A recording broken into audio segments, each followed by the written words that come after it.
This is a relevant question because I have a lot of people that I'm working with right now who are in this situation. And sometimes I don't know what to tell them really, because I say keep training, keep dieting. The shows that are, at least in the United States, that are going to be that were supposed to take place before May 10th are definitely canceled or delayed.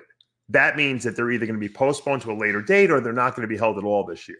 That's up to the promoter and whether they can get another date and venue. So we'll know more when those are postponed once we know what's going on. I know that like my friend Mel Chancey's show was going to be moved to the 9th of May. It was supposed to take place in 2.5 weeks. And Jim Mannion set the deadline at May 10th. So now he's looking for another date after that. He's postponing his show a couple weeks later. But some people just won't be able to get a venue and they'll just cancel. And that's going to be up to the promoter. But there's going to be plenty of shows that people will be able to do. I would personally, what I've been doing with a lot of competitors is who had shows coming up relatively soon, is I'm putting them on kind of like a maintenance plan, feeding them a little more. And then we're shooting towards a show towards like summertime. And I'm just delaying it. And sometimes that might work out better for them because they get a little burst in growth because I'm going to feed them a little more.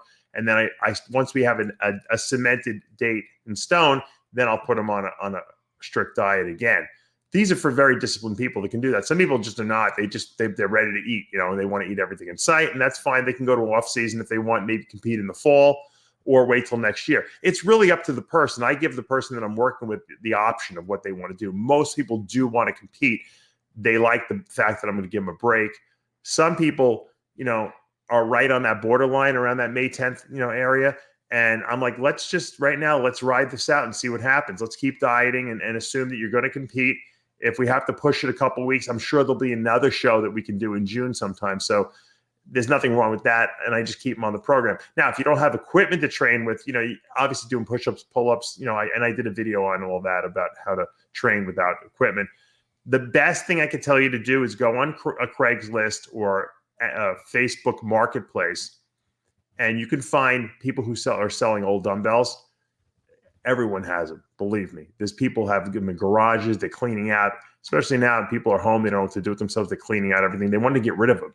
Go on there, you can get a good deal, buy the dumbbells you need, and you can do pretty much it. You can do arms, you can do curls and triceps, and side laterals and shoulder presses, and even some bench pressing. Just because you do hundreds in the gym doesn't mean you have to have 100 at home. You can do 50, 60 pound dumbbell presses and just really squeeze those pecs.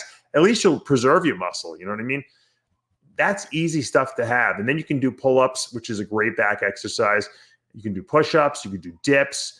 There's a lot you can do at home. You can do squats with someone sitting on your shoulders if you can balance them. There's a lot you can do, to maintain muscle. You're not going to build muscle, but you can maintain muscle. And a lot of guys have home gyms or, friends who have home gyms. You just got to be resourceful. That's the kind of times it is. If you could find toilet paper and paper towels in this drought, I'm sure you can find a gym to train at.